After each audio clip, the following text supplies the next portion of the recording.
Right? It's so hot. I'm like losing my mind. Yeah, I would be really cranky. Yeah, it's been like this all morning. I'm like, okay, this is awful, but in there is really loud because there's a dog. So, okay. So today we have a new guest in our agency series, Ashley Weigl.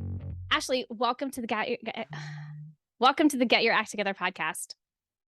Thank you. It's a pleasure being here. So can you tell us a little bit about yourself and your agency to just get started? Yeah, sure. I'm Ashley. Originally from the southeast of the United States. I'm a Georgia Peach. My husband and I actually moved abroad about 5.5 years ago. And just a few years ago, I just decided to start my own online business. I was working online, but I was teaching beforehand and realized that was not my passion. And so I got the wheels kind of turning as I discovered what it is to be a VA. And then I became certified as an online business manager. And everything just kind of took off from there. I then became certified as a Dubsado Specialist, and I am also a Clickup expert. So I became a lover of all things systems and just really realized that was my strength and my forte. And that's kind of how the story began. Awesome. So you are a certified OBM, as I am as well. So what kind of work do you do with clients? Is it ops management? Is it systems stuff? What do you do? Yeah, this has shifted a lot in the last year, especially in the last 6 months. I started out a lot doing retainer work with clients, several at a time in their businesses, managing their teams, managing their projects, getting their systems in order, so much of all the things, right? But the cool thing about what I learned about being an OBM is that so many online business managers really can take their business in so many different directions and still benefit the CEOs of these businesses in tremendous ways. But I also realized that a lot of people thought that they were ready to hire an OBM, and they were not ready to hire an OBM. What they really needed were good systems in place. And so that's where my business started to shift, because I got tired of jumping into these businesses to try and save the sinking ship, by being thrown into that role of manage all the things and realizing, wow, this was not what was needed, right? Yeah. I figured you could relate to that. I could relate to that. And then that's where, yeah, for sure. That's where my passion for really helping business owners to see the importance of getting their systems into place before they start making all of those hiring decisions. And just making sure that the people they're hiring are the people they need to be hiring, but you really can't see that until your systems are clear. Yeah, I agree. Sometimes when you come into as an OBM, people hire you when they think they need one thing, and you get there and you're like, you do not need me at all. Or this is like, or even discovery calls. I get so many discovery calls that I rarely am being hired for that kind of work.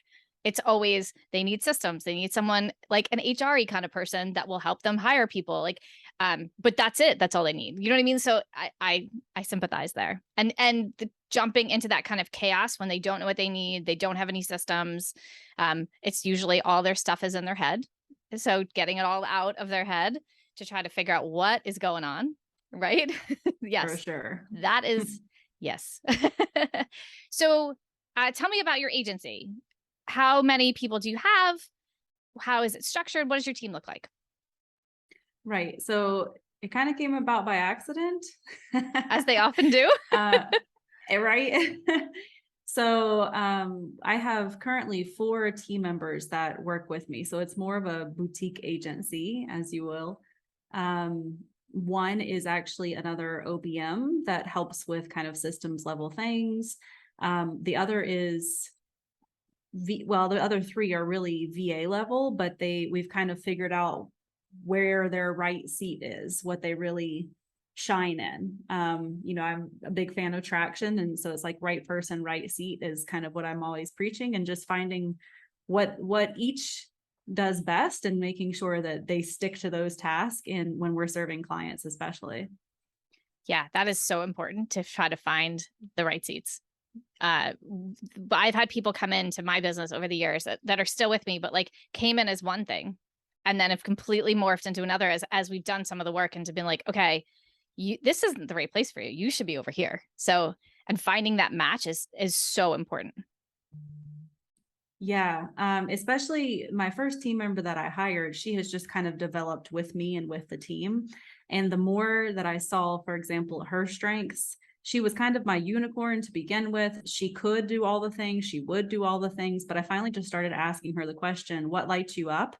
And then I Mm-hmm. could really see what she was really excelling in. And so that's where we started to drive her more towards, and then started hiring other people for the things that didn't light her up. So that's just kind of how it developed by accident. We've just been hiring multiple people and filling the spots. But again, having the systems in place first makes it where you actually know who you can and should hire and how to kind of move those positions and responsibilities around. Totally. I mean, that's my Gwen on my team. She came in as one thing, and over time, she is learning what she likes to do as well. Because I think sometimes we come into these businesses, we start our businesses, we probably left corporate, or we want to be home with our kids, or some reason we have this business, and then we don't really know what we like. Right. Like the offers I probably was giving 6.5 years ago are completely different in a lot of ways than I'm doing now, because you get there and you're like, I could do that, because you're just excited to have a client. And then you do those things. You're like, this sucks. I don't want to do this anymore. Yeah. And then I feel like the same thing with team members. They come here and they're like, okay, I want to do that job. And then they get in and they're like, I don't really like doing this. And you're like, but I have this other thing. Do you like it better? And they're like, yes.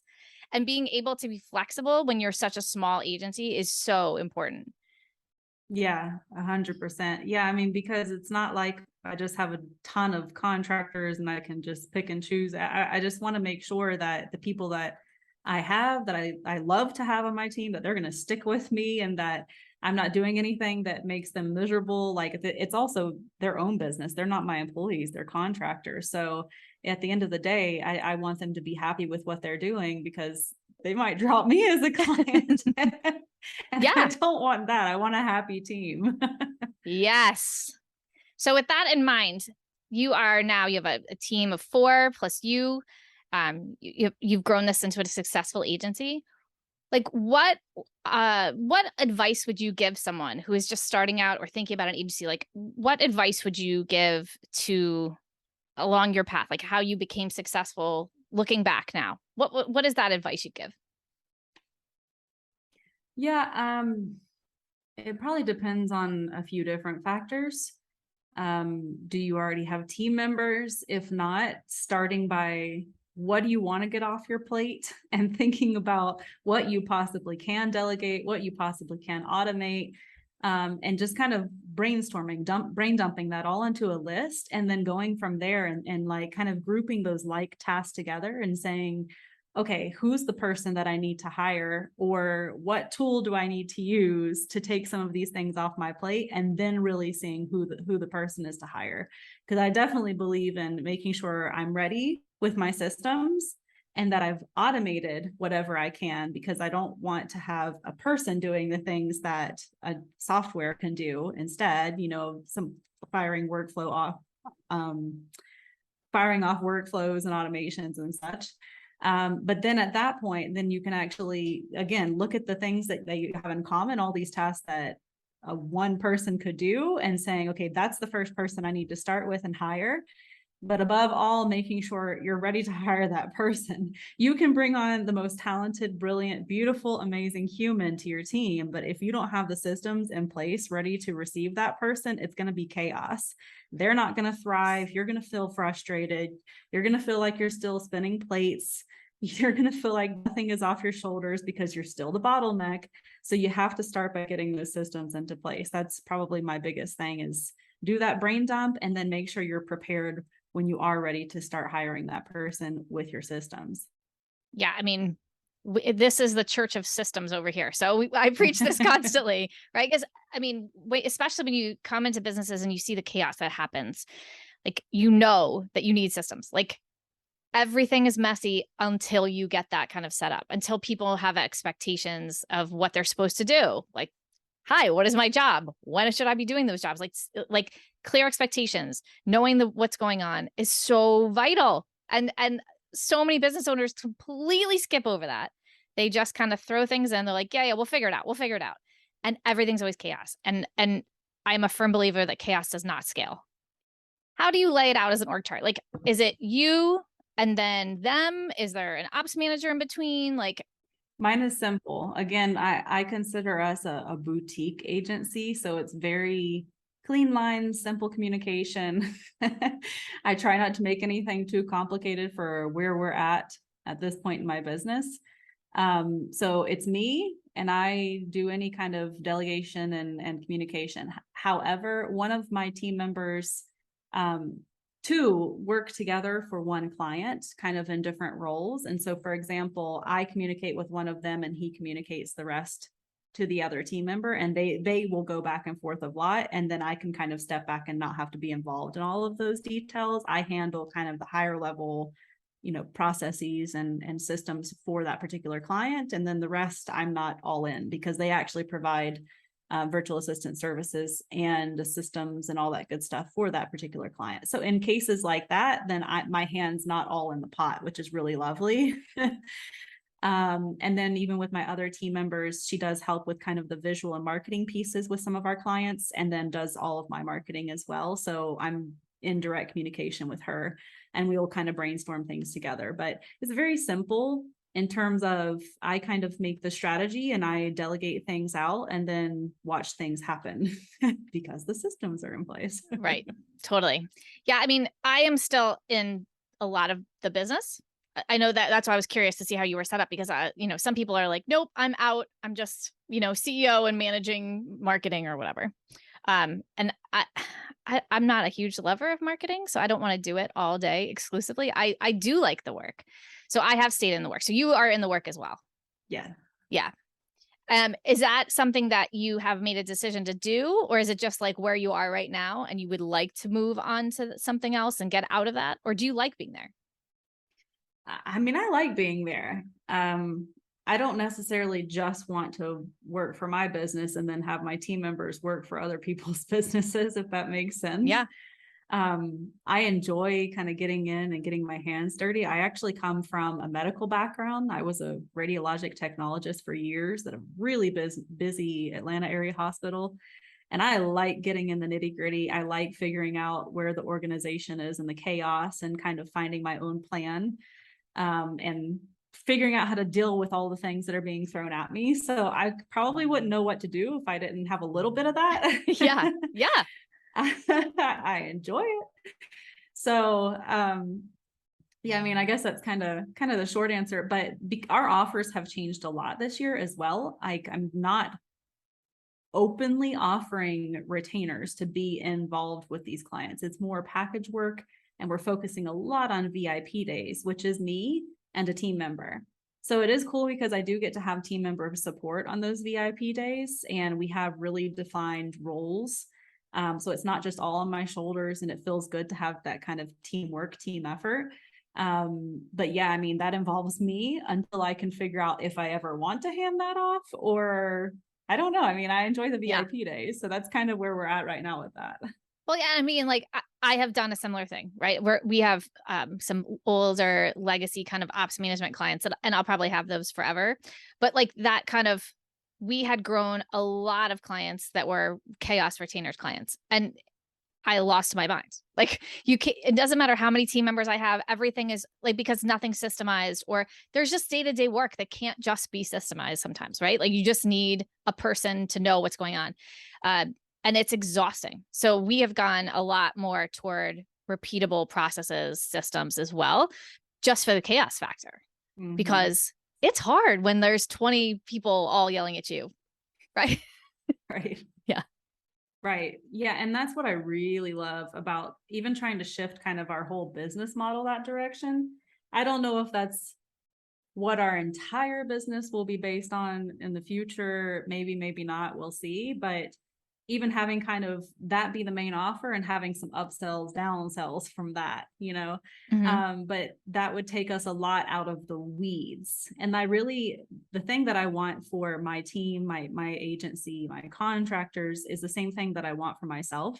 I want to be able to work part-time, no more, and enjoy my life. And I want them to have that same freedom and flexibility. I don't ever want to be breathing down their necks, expecting things from them that I don't expect from myself. So that's the kind of agency I'm trying to build, because I feel like I love what I do. I love the work, but at the end of the day, there are things in life.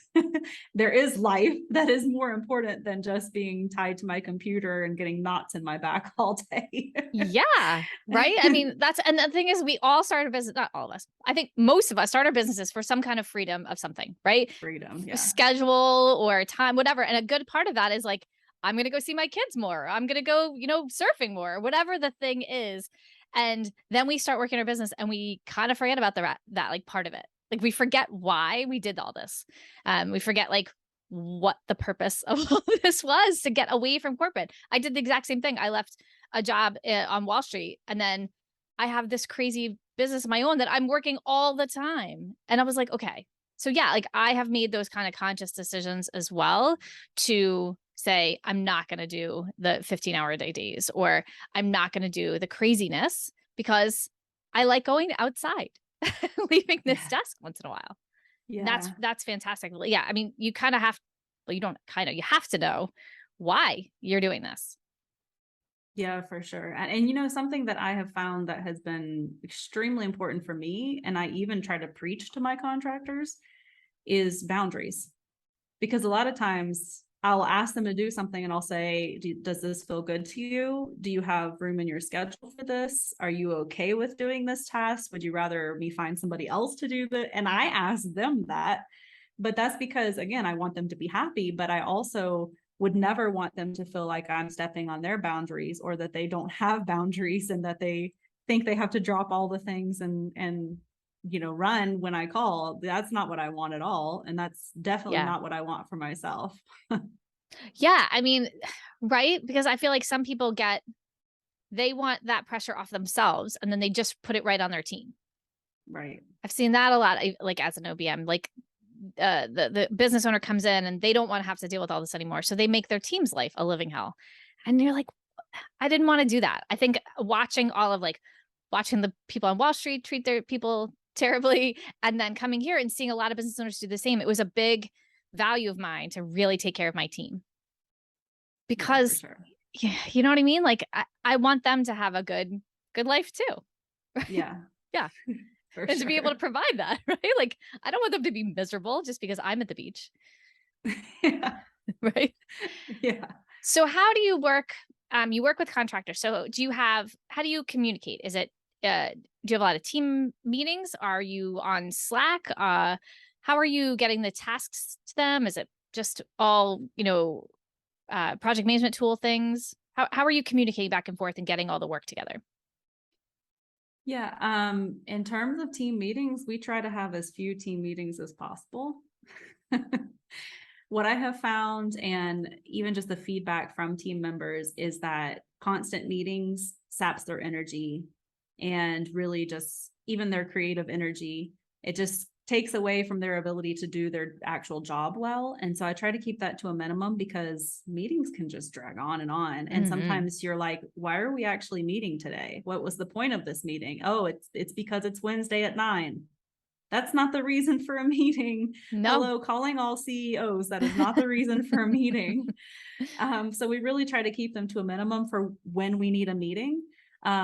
We do occasionally do co-working sessions. So say, for example, that we have a systems build and a couple of us have a lot of tasks that we want to work on.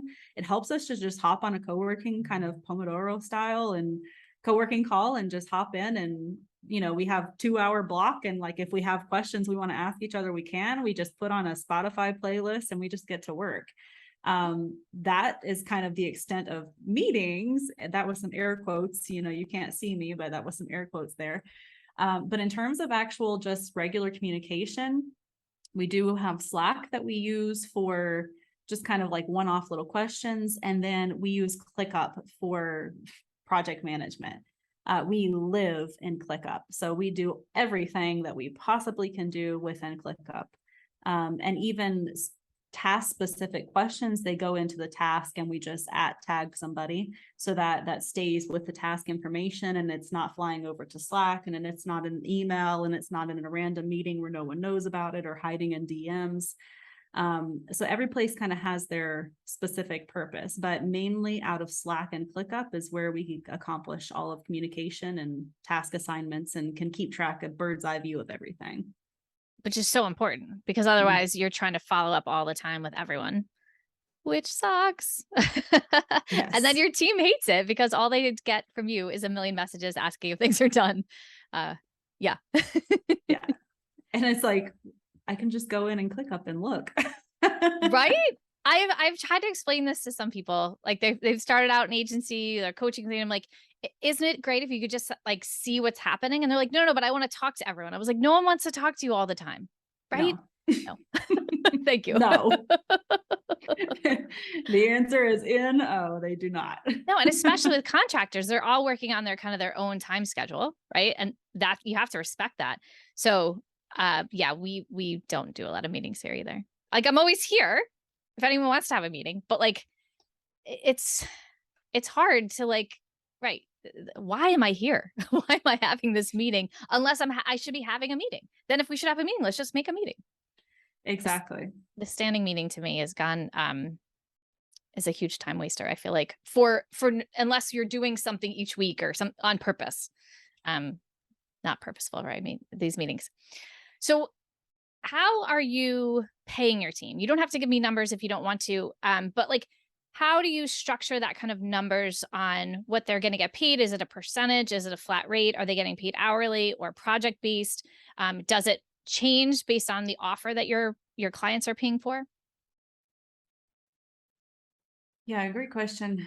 Really for all of my contractors, I mean, they come to me with their terms because they're contractors, not my employees. So they've all come to me with hourly rates. And that's just kind of been like, okay, we do a retainer based on hourly rates, and that's how they get paid. For example, the only thing that would be different for VIP days, like for example, if one of my contractors is with me on the VIP day, I like to give them a bonus for setting aside that amount of time for me that day because it's a big block of hours. Yes, they're getting paid for all those hours, but I also like to give them a bonus for being there and for taking that effort because it's a long day. And then they also will receive bonuses if they result in a referral, or even if my marketing assistant, if all her marketing efforts results in us getting a client from that marketing, then she gets another bonus. So just things like that too. I mean, obviously they said, yes, we want to work hourly. This is our retainer. So I said, cool, that's how I'm going to pay you. Now, if somebody else came to me and said, I want to do something on a package and we work something out, then that's how I would pay them. So to me, it's like, you're the contractor, you get to determine. And if I agree, I agree. So that's how you're going to get paid. How do you, yeah, totally. I agree with that. Totally. I think a lot of people have this, I see a lot. They pay their contractors. They don't really keep track of the hours, or they don't have this like a retainer. If the client pays for 40 hours and then the contractor basically eats up all of that time and then you end up not getting paid. How do you structure your kind of the packages and the team so that you are not just the money's not coming in one hand and going out the other, like that you're getting a cut of it? How do you control for that? Yeah. So on a weekly basis, I have my contractors. I don't scrutinize these reports. It's really just for me to keep track of numbers, but they just send their time report from Toggle into a time report channel in Slack. And it's like a recurring task every week that they have to do that. And that way I can just kind of visually keep track of, okay, this is roundabout the number of hours that this person had allotted to them for this week. But really it's up to each contractor to make sure that they're staying kind of within their bound of hours, because once they get to a certain amount of hours, they have to have a conversation with me and say, do I have approval to go over my hours? And then I have to talk to the client and say, hey, X project is taking a lot longer. Do we have approval to go over our hours? And we kind of have a process for that. It's not just a free for all. It's not just, we threw all these tasks at you, now do them no matter what. We have to kind of pace ourselves. And when it comes to the clients, if they're asking, why aren't things getting done faster? I say, hey, remember, we have this hourly retainer with you, or whatever it is, right? And so that's kind of how we work it. Okay. And is there a percentage of that you like to stick with? Like if you're hiring someone and they're coming to you with a rate, is there a percentage of the client's rate that you want that to be at? Are you like, you want them to be at 50% of the rate or whatever, so that you can make the numbers work for yourself? I haven't worked all that out. It's been, I mean, for the clients that we've had that were hourly retainers, I have a better idea of that. It's not a 50% margin. I would say, let me think now.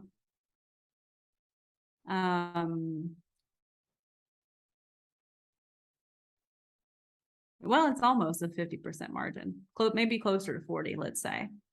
But in terms of the packages, I mean, I have a pretty good idea of what our packages take to set up and the hours. And, you know, I kind of already have that in mind because, again, when we set up Dubsado, when we set up Clickup, when we set up SOP manuals are super customized. It really depends on the size of the business and what they need. But when we set up those things, I do kind of a pretty good estimate, and then I know what it's going to take to actually set that up. And then, you know, I assign it to the appropriate people that I know can do the thing. So for those, I don't have a specific formula, but it definitely helps when we know what hourly retainer is going out and what hourly retainers I'm paying to my contracts as well. Right. Yeah. Because I mean, if someone's, you know, client's paying $50 and you're paying, you know, OBM $45, you like, there's not a lot of margin left for you to actually, you know, run the business, right? You gotta like pay for software and things like that and take your cut as the manager and things like that. So that's why I always ask those questions, because I feel like no one really talks the numbers most of the time with agency stuff. So even when I was looking to see what other people were charging or what they were, what their margins were, things like that, no one really talked about it. So thank you for being honest about it, because I think that there's a really wide range. There's the range of they pay almost all of it to their contractor and they make no money, to they pay almost nothing to the contractors, and I kind of feel bad for those contractors. Like I feel like, so I'm always curious as to where that you kind of lie in there. Awesome. So when you are bringing on team members, since we were talking about that, how do you go about finding a team member? How do you pick your team member? How do you get them ready to be onboarded? Like, how do you bring a new person on? Yeah, super good question. For me personally, everyone that is on my team has been from my network. So the same way that I like to find clients, I like to find team members. You know, if it's somebody that I've kept in my network, even for collaborations and referrals, you know, that person might be in the back of my mind for hiring later when I'm ready for that person. And that's kind of what's happened.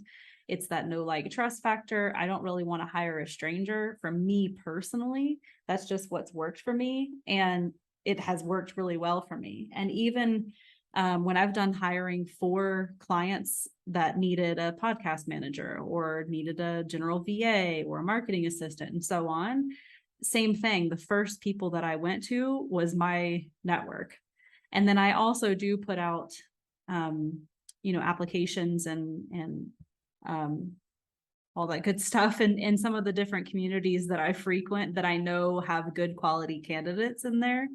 And I found good people that way as well. And I would definitely not turn my nose up at those people just because I haven't built them into my network, but I definitely start with my warm network for who and where. What was the question after that? It was to like, I'm cooked. Like where do you find them? Where, like, how do you choose them? And then how do you onboard them?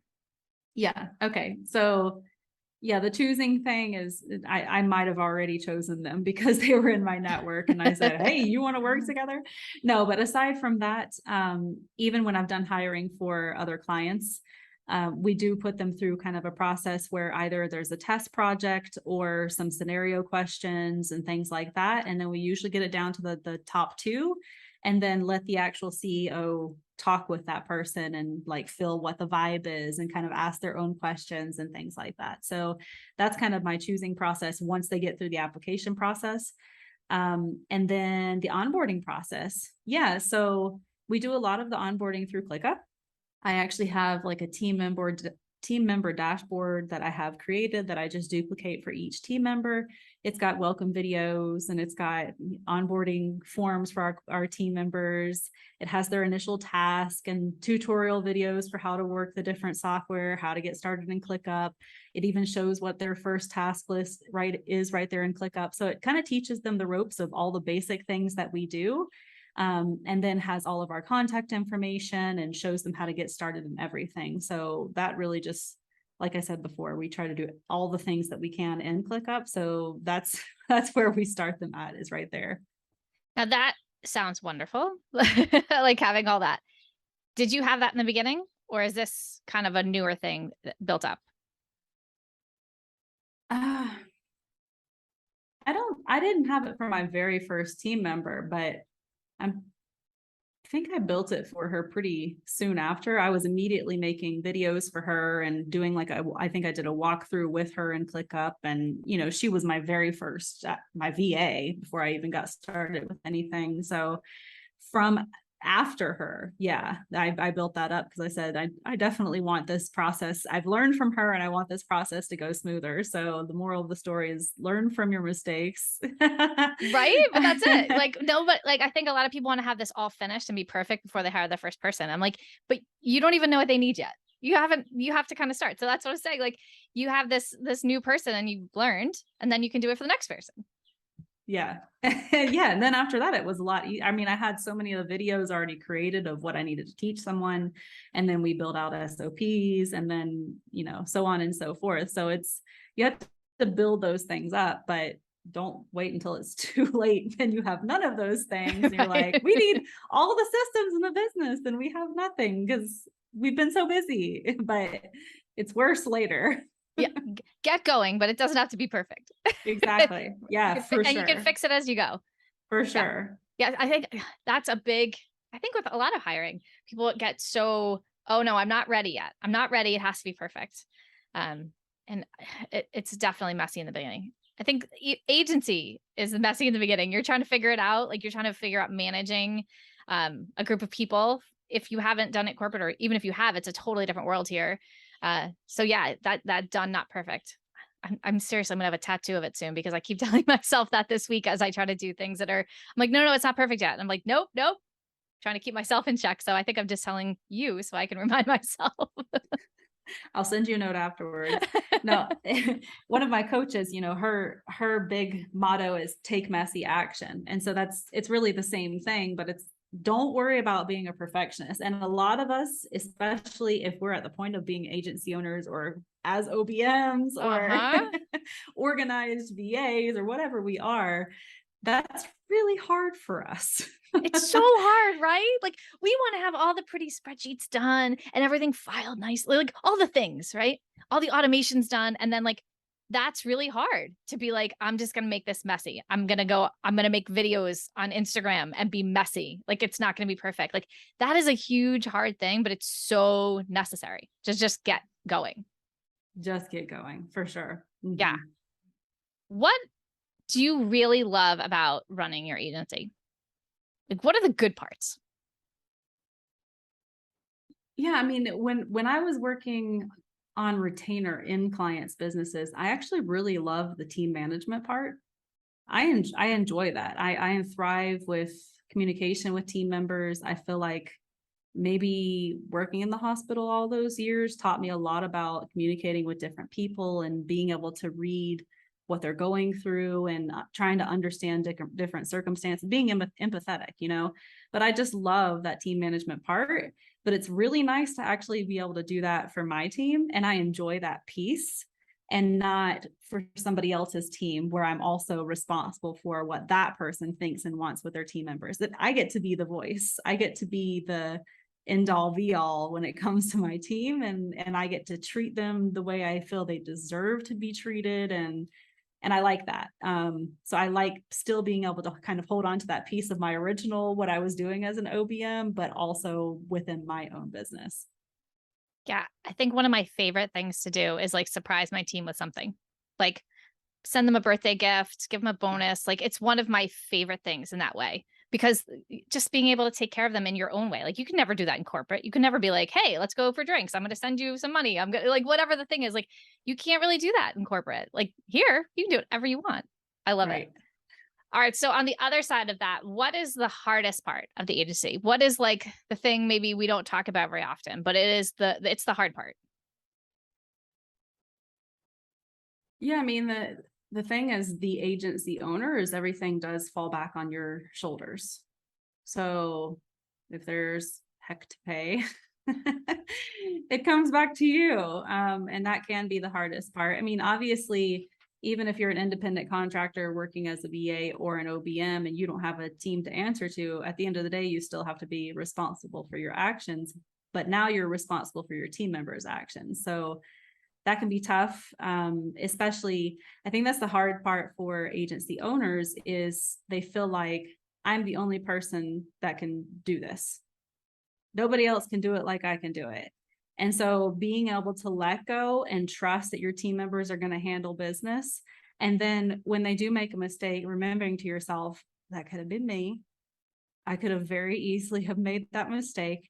And then I have a lot of book references, but then taking that ownership, like I'm thinking extreme ownership, you got to take ownership for your team members and then ask the right questions. Okay, why did you do this? And what happened here? And let's talk about the circumstances leading up. And did you need some help? Or what would you have done different? You know, being able to ask the right questions and not getting angry about it, but hoping that also our clients understand we're humans and we're going to do everything we can to make it right. But it falls on your shoulders and that can be tough. Yeah, I think that's the one of the things I hear most in the coaching is like, how do I let people touch things because they're going to mess it up? And I'm like, yeah, they're going to. Like, you're going to mess up. Like, none of us have not messed up in there. You know what I mean? So that is hard. And I love the fact that you're like, we're not yelling at them. We're trying to find out what happened and like, let's not let it happen again. And because you, like you said earlier, you want to keep these people, you want to keep your team happy because you want them to stay, right? It's much easier to keep a happy team than to have to keep hiring. Amen. Right. It's expensive. It's exhausting. Like hiring someone it's a project. And here I take it very seriously. Like anyone who sends in an application, like I go on every single one. So if you've ever applied to something of mine, I have gone on your Facebook page or whatever else you've submitted. Like I really take it seriously. That's a lot of work. And to do that over and over again because you're burning team members out is awful and expensive. Like all that time wasted. I'm a big person on the team culture is so important here. Is that something that you're constantly thinking about, or do you think that's just been a byproduct of other things that you've done to kind of bring that team together? Yeah, it's a big thing for me. One of our values, and when you hear it, you're first going to think one thing, but it really is twofold. But one of our main values is attention to detail. Now, of course, that's super important in crossing your T's and dotting your I's and making sure you're rereading things that you send and checking details and instructions, all that good stuff. Yes, that's a super important part of attention to detail. But I also apply that to how we communicate with one another and how we communicate with our clients. Something that I learned working in the hospital is that you don't really know what's going on when you pass somebody in the hallways in the hospital. You might say, I said hello and that person was so rude to me. But pay attention to the details. What's really going on under the surface? Ask the right questions. Perceive what's happening. And those are really the details that are really important to me. And so when I hire, I try to emphasize that attention to detail is important for every team member, that not just reading what you think it is on the surface, but trying to dig a little bit deeper and actually seeing what are the little details I was missing here at first because I wore my emotions on my sleeve. What's really going on with this person? Would they normally treat me like this? Is something going on in their lives? Or I'm really upset this day. Why is this person so happy? Why are they so giddy? You know, all of those things, like taking in the details of our team members and not just me as the business owner, but even with one another to make sure that they're communicating well and that they're not having conflicts between one another as well. So that's a big thing for me in my team culture. Hopefully that makes sense how I explain that. It makes total sense in my brain. But that's what I preach to them as well.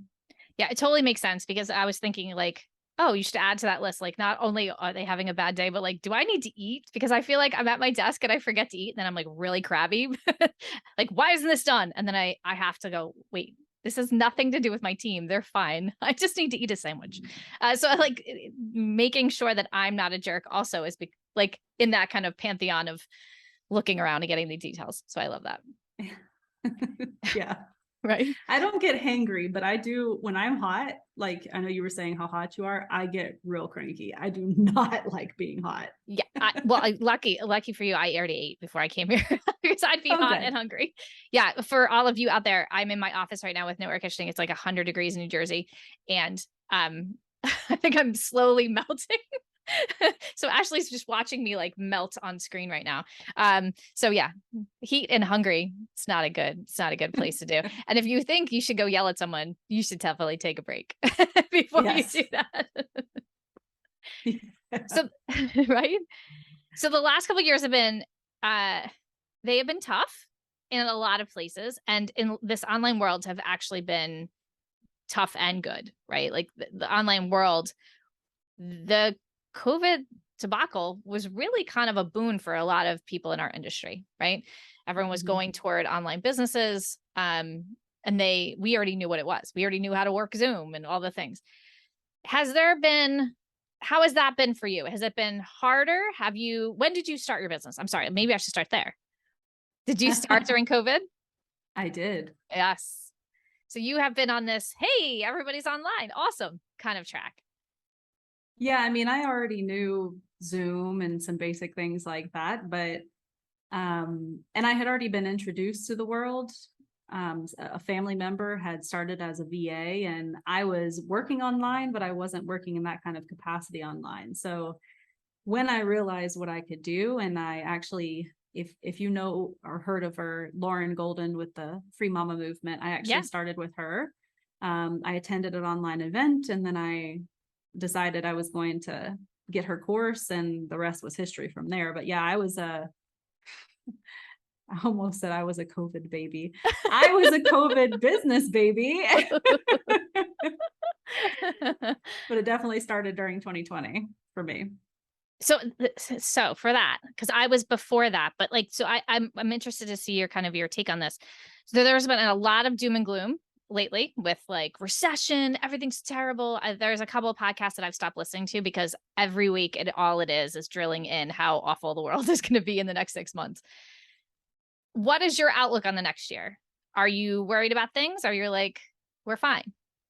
Are you preparing in any way for all of this doom and gloom, or is that even on your radar right now? The short answer is that's not on my radar. Yeah. I think if I surround myself with that negativity, then that's what you get sucked into.